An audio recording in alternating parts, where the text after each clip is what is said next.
Ayan, so what's up guys? Ito nga yung in-order ko sa Lazada na 0 guys ang aking binayaran at saka pati ang kanyang delivery fee ay wala, 0 pa din.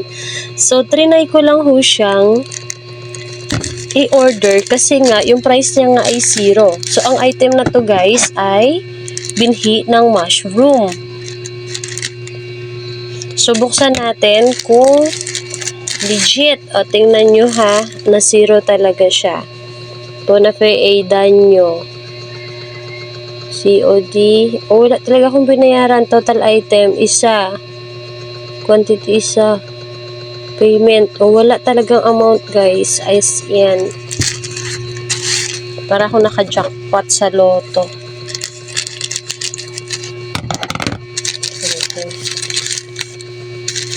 So, kasi naghanap ako nung nakaraan ng binhi ng mushroom dahil gusto kong magtanim ng mushroom.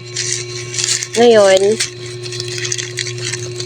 ito na yun guys. Alam mo kung saan pa ito galing. Oh. Kaya kayo mag-abang-abang din kayo ng mga zero tawag dito? Uy. Zero value na item sa Lazada. As in legit. Ito na guys, so ready to plant on April 8. Production date March 31. Expiration date April 12. So kailangan itanim ko pala siya agad guys. Ayan. So bali ipopromote ko talaga ang kanilang product kapag once na ito ay tumubo guys. Mushroom po to, mushroom na binhi. Ang galing naman. O, may binigay na sulat. Ano ang sabi? Procedures kung paano magtanim. Number 1, binhi ng kabuting saging. Tuyong dahon ng saging, normal na natuyo sa puno. Plastic, pantakip, malinaw na plastic para makita sa loob. Drum, pagbabara ng tuyong dahon ng saging. Optional na ginagamit, additives, molasses, apog, Madre de Cacao, darak, rice bran. Paraan ng pagtatanim, ihanda ang tatanim. Ibabad ang dahon ng saging. So, kailangan ko pang maghanap ng dahon ng saging.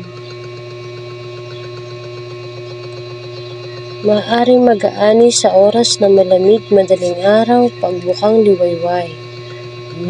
Sige, tatandaan ko to palagi. Salamat po sa seller. Anong pangalan ng kanilang ano?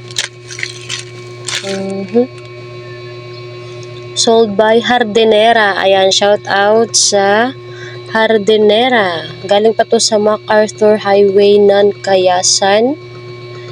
2428 Pangasinan. Galing pa siya ng Pangasinan. Ordaneta ng Kayasan. See? 0 bill. Wala akong binayaran. Okay, itatry ko to. So, kailangan ko munang maghanap ng dahon ng saging. Ayan, thanks for watching. Okay guys. So, ito yung gagamitin ko sa paggawa ng mushroom. Ayan. Ang sirang dahon ng saging. Let's go.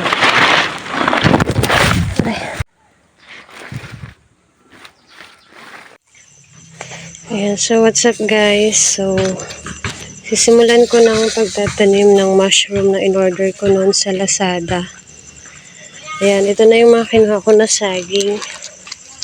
So, ilalagay na natin siya sa ating ginawa kong beddings. Ayan, basa na yan siya. Lampas. So, ito yung ginawa.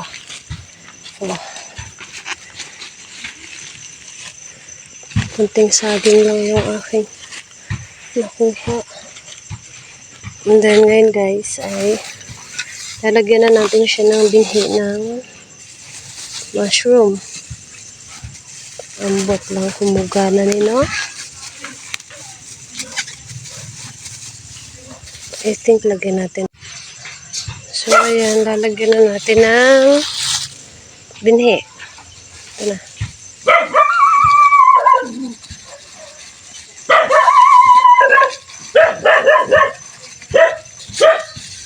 Uy. Magkano kaya ito?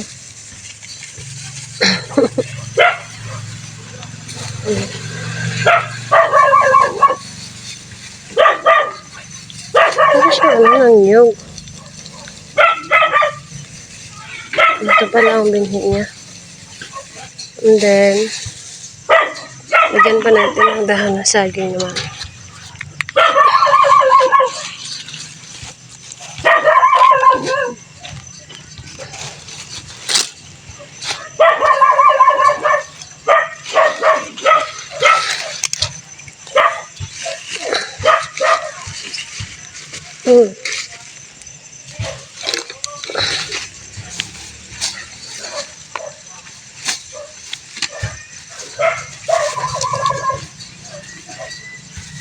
Tapos, lagyan natin ulit.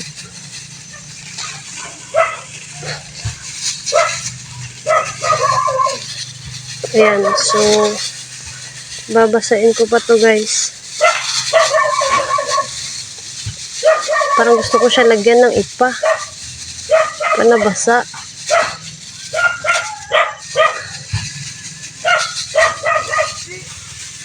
Parang mukha siyang ipa, no? Ayan.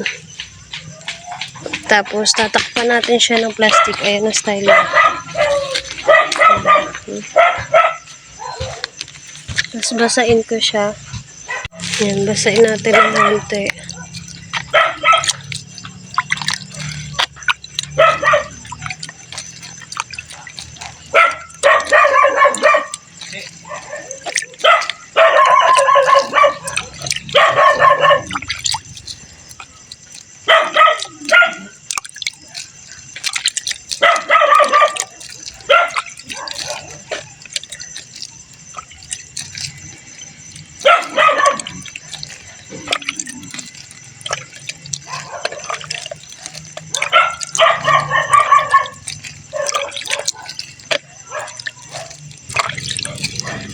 Uy, sana may tumugo.